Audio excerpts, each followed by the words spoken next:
Chasing the Rainbows with your host, Bernice Quisenberry.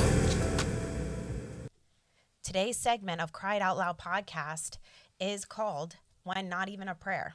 It's with Brianna Groover, cardiovascular technologist, professor and program director for cardiovascular technology. Wow, that's a mouthful. She has been a volunteer since the beginning with Chasing the Rainbows. Welcome, Bree. Thank you. Thanks for having me. Yes, thank you for being here. Of course. And thanks for being here for our fellow survivors. Now that we got the professional credentials out of the way, let's dive right into and talk about your losses. Our listeners don't know your story. Yeah. So if you want to go ahead and give them a little bit of that background. Sure. So we've had 2 stillbirths and we've had 4 early miscarriages. They started in 2013 was our first one. We had a miscarriage. Then we had a stillbirth in December of 2013. We went on to have a lot of infertility troubles as well, which was also very challenging. And we had several miscarriages. I ended up having surgery for some issues that I had within my uterus. And then we had another stillbirth and then another miscarriage. So in all, we had 4 miscarriages and 2 stillbirths. Yeah. And talking about it and getting there, right? Like, going right back to that place, it takes us to those, those dark days. And just for our listeners to hear, with you and your husband dealing with multiple reoccurring losses between your oldest and your youngest daughters. And, when we think about it, this topic is so controversial when we're talking about faith and what it looks like for everybody, because everybody, likes to use the term for higher power as God or other, terminologies and words that they use to call their higher power. But honestly, like, how don't we question or think about these things when we are going through our losses, right? And I don't know if there was ever an instance when you were dealing with one loss over another that you more so than not saw it. Yeah, I think early on. So our loss of our son Landon in 2013, in December, I was, we had not been attending church regularly or anything like that. And I really, after that loss, it was so traumatic. I was questioning and I didn't, it was just this sense of emptiness and like I'm on an island by myself, Right. And I did go on to, thankfully, later on with my other losses, my faith, found my faith and that significantly helped us. But that early loss of Landon was definitely, I think, the most traumatic because I didn't have anything to turn to and I felt isolated. And the whole situation about surrounding that loss was just, I was just so grief stricken. I couldn't function. I couldn't live. I couldn't do anything. Couldn't pick yourself off the bathroom floor. Literally could not pick myself off the bathroom floor. My husband had to, the night after, the night we lost him, I went home and I just collapsed on the bathroom floor and I just, was questioning like, why is this happening? Everything was fine. And, I think it's so normal to question why are things happening? Why, it's, you can get angry with God or, and that's the thing, like, we're humans and we have these natural reactions. And I think anger is one of them. And absolutely. I think that's part of the grieving process and, go through these stages of grief and anger definitely was one of the things I felt for sure. Right. And that is a feeling that goes along with those grief stages. Right. And my experience was so different in that, when we lost Brooke in the hospital, we had the NICU stay.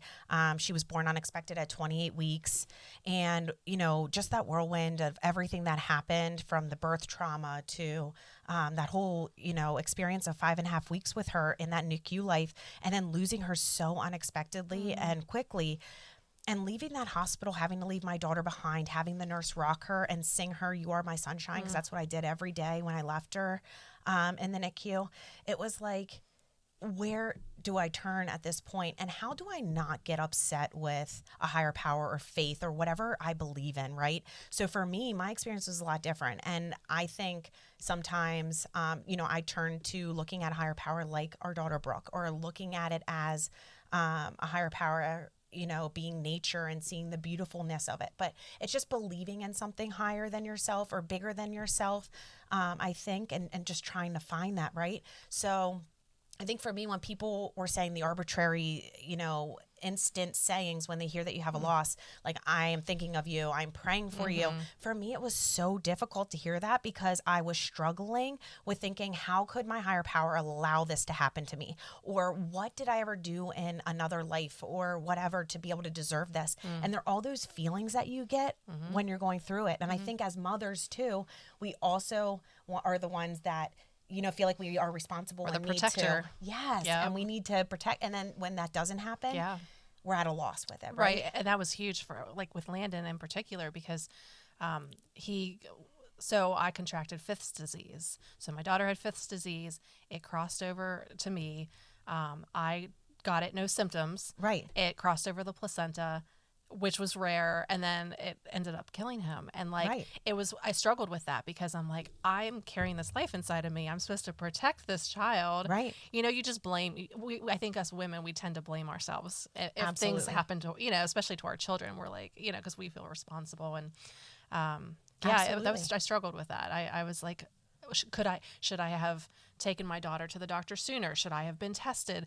There was also, I after he passed, I read that there was some trial close by that they could have done to possibly save the baby. I'm like, so these things are going through my head. Like, should I have done that? Should I have? Oh my gosh. And it's so hard. The what ifs are I think one of the hardest things to deal with after losing a baby, because you just can't do it to yourself, even though I say that and I did it. I know, but it's the shitting all over yourself, right? Like, we need to stop doing that to ourselves, especially right after our losses. Absolutely. Because I know I was like, I shouldn't have drank that Diet Mountain Dew because that's what did it, right. Or I shouldn't have, ate a warm sandwich that might have had lunch. But it's all those things. Like, you go down all of these different rabbit holes because, like, how don't you obsess and things like that, especially when you're having those reoccurring losses and you continue, to have them, right? Well, you start to blame yourself. But I think giving ourselves grace is huge. And we don't tend to do that. Exactly. That doesn't come naturally, but exactly. That's like one of my biggest things is like, give yourself some grace, because, I feel like we can beat ourselves up and it is not healthy. Absolutely. And I think if we continue to do that or don't continue to get out our stories and things like that, like, how are we going to help other fellow survivors? Because honestly, it's not about us. Mm-mm. It is about our survivors and them finding the connection with us. But, going back to those darkest of days and everything like that, when we're looking at those, I think about my next morning that I woke up, right? Well, one, crying myself to sleep that night after we lost Brooke because, I didn't know what else to do. And finally, when I could finally fall asleep from just being emotionally exhausted from, what we just lived with, like, what did you do that next day after? Let's go back to Landon. Yeah. Like, how did you process? How did you cope with it? What did you do? Not very well. I think I was so in shock. When you're in, there's a normal shock response that the body goes through. And I felt like I went through that. I literally just laid in bed and I cried and I just wanted to sleep because if I slept, then I didn't have to think about it, Absolutely.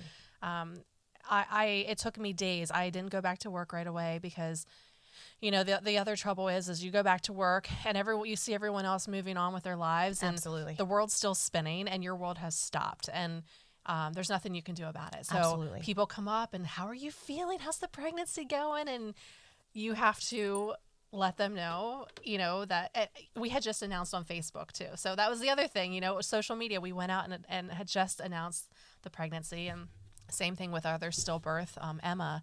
We had just announced it and it was like the following week. So you have all these people coming up to you. Right. So having to go out and face the world, I think is a huge challenge because you're going to have to face the reality that you just lost your baby. So you're internally grieving, but now you have to also deal with the awkward, like, external. How's your baby grow? How are things going? And then these other factors that you don't know how they're going to come out. And then they feel bad. They're like, oh my gosh, I'm so sorry. And then it's the awkward, like, oh gosh, what do we say?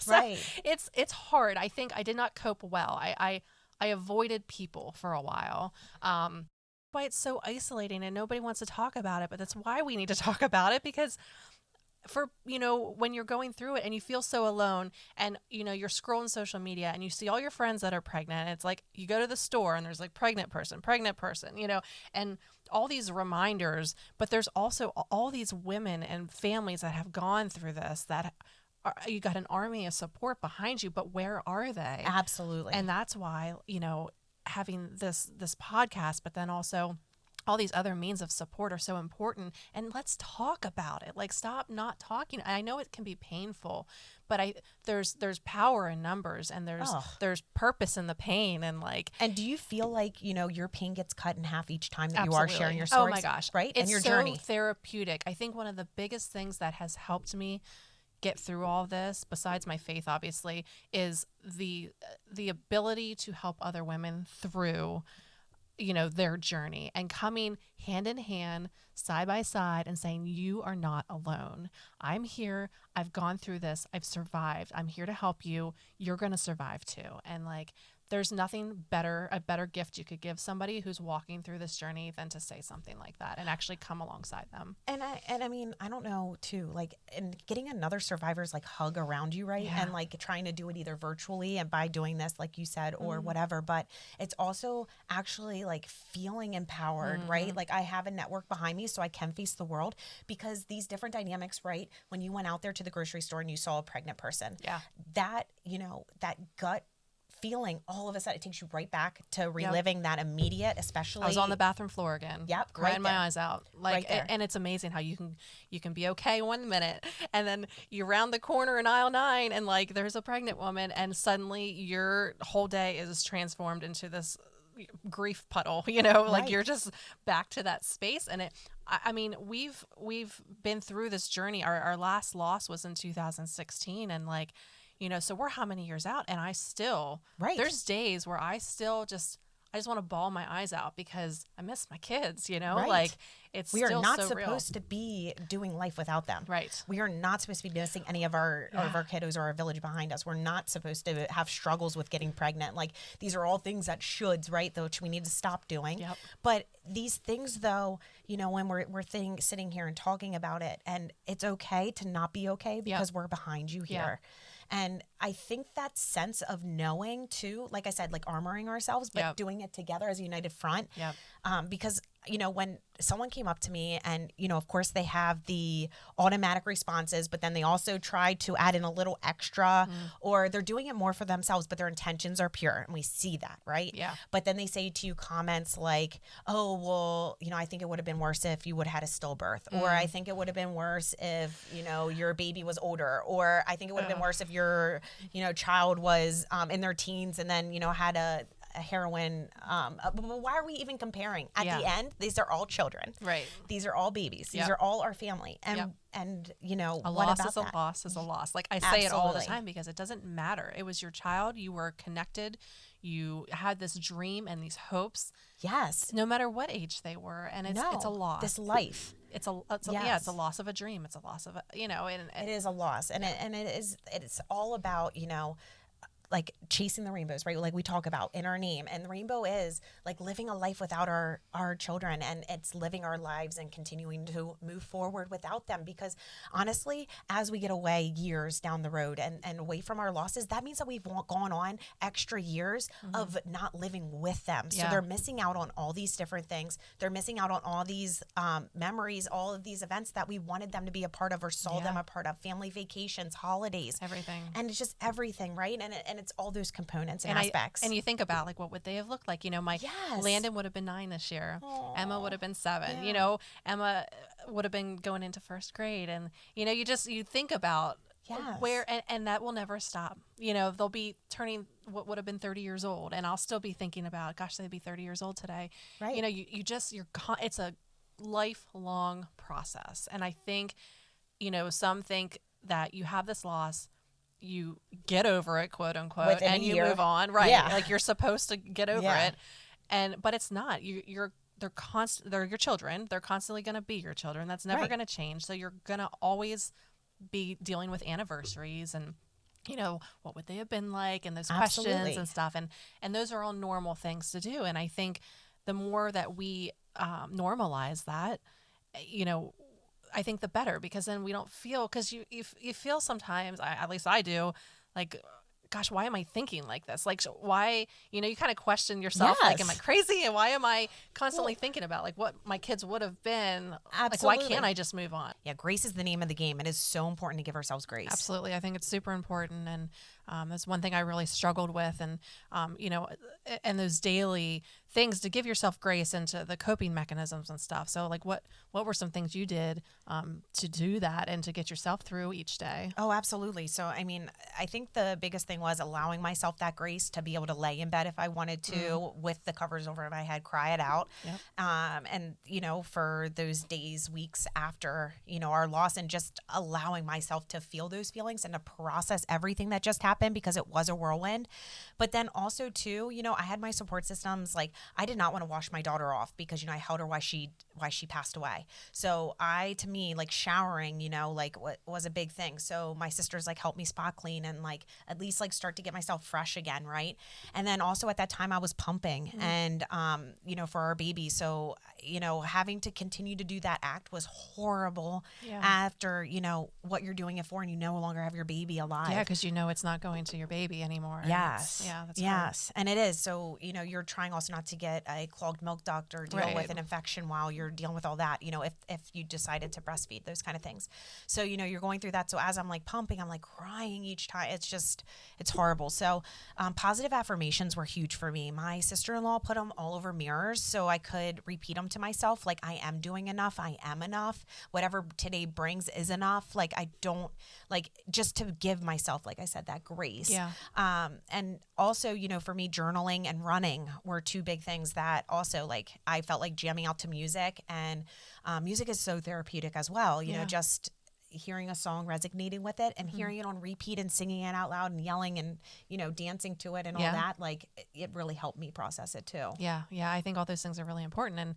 And, finding what it is it for you? What is it that's going to bring you some sort of hope or, a means of moving forward? Like for you, it was running. It was those daily affirmations. There's such small things, but they can bring you, it's like you literally are putting one's foot in front of the other. Like in those days, especially, and even months, weeks to follow, you have to find something that allows you to pick that foot off the ground, put it in front of the other foot, and continue that pattern until you find that you're able to walk again.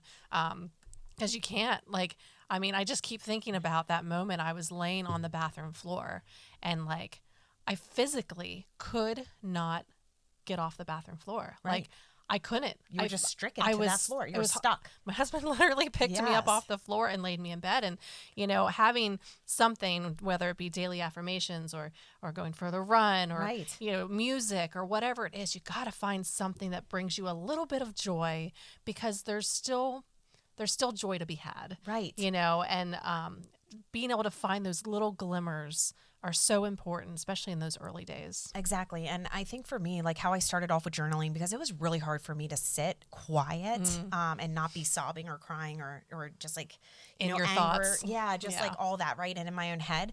So for me to actually just start like slowly do it was doing a gratitude list and being grateful and trying to find the gratitude in the small things that are really the big things in life. For example, at that time, just waking up to another day, having our health, right? Even though our daughter just went through, losing her life, but it's ours. Like for the things that we do have, like having a shelter, having food, being able to breathe without assistance, like all of those things, just like trying to find those little tiny gratitude things, even just like 2 or 3 things a day, journaling them.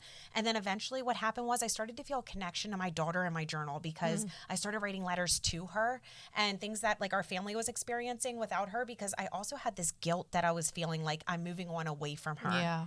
And like years pass now, and like the further we get away from her, I still want to feel that connection. Yeah. And I think it's that whole like you're not moving on, you're moving forward. Right. But you're still holding on to them. Right. And like we're still living. Yeah. So like our life doesn't stop.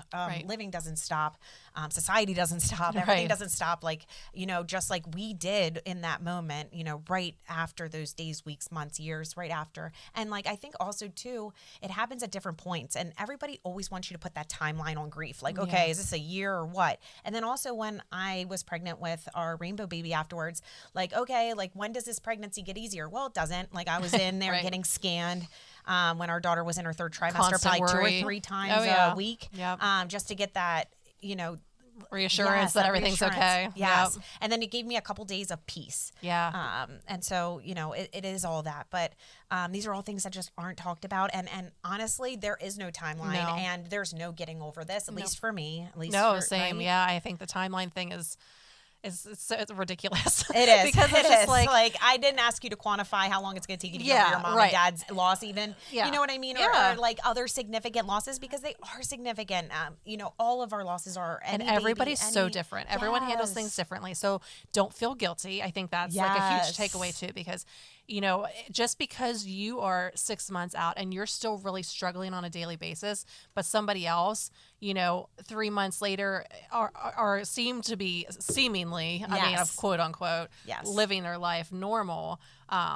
That's okay. Like everyone's different. And I think, again, grace, give yourself grace. Yes. And know that it's a process and it's okay to, have your own timeline, and there is no specific time that you need to put on it, because to be honest, it's going to be a lifelong journey.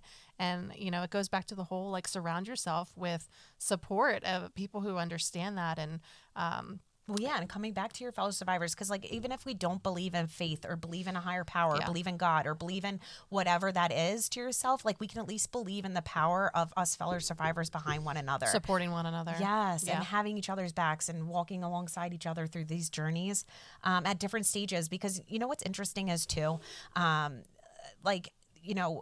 Brooke's birthday this year hit differently than last year and the year before and all of that, right? And I need different levels of support for different things. But also when I do have those days that I am back in my bed with my covers over my head, being okay with that, and also knowing where I can turn from there when those days do happen, even when I am years out, because it is still going to happen. Absolutely. And the thing is, at least though today, in the society that we live in, we are talking about it and we're trying to break the silence and allowing us to have our own grief experience. Yep, absolutely. No, I think that's great. I think that's the recognizing that everyone's experience is going to be different, but also coming alongside and realizing that while the experience may be different, the grief is the same. Exactly. And it's all around those feelings. And, as these weeks come where we're doing this weekly podcast, we're going to uncover a lot of the feelings that are around this. Take each of the different segments that we talked about today that was kind of generalized and go into more detail for our listeners, just because we, like I said, want to armor you so you are out there facing the world and society and feeling like we're alongside of you. Yeah. So, we're going to have our segment next week be with maternal fetal medicine doctor, Serena Wu, and she is going to go through and uncover about my loss. We're going to put my stuff out there because it was really healing for me to go through and process exactly what that loss looked like. So please stay tuned next week for our first episode with Dr. Wu. Looking forward to it. All right. Well, thank you so much, Bree, for being here. Thanks for having me. I can't thank you enough for coming forward and talking about your own losses and helping us survivors today. Thank you. Thanks for listening.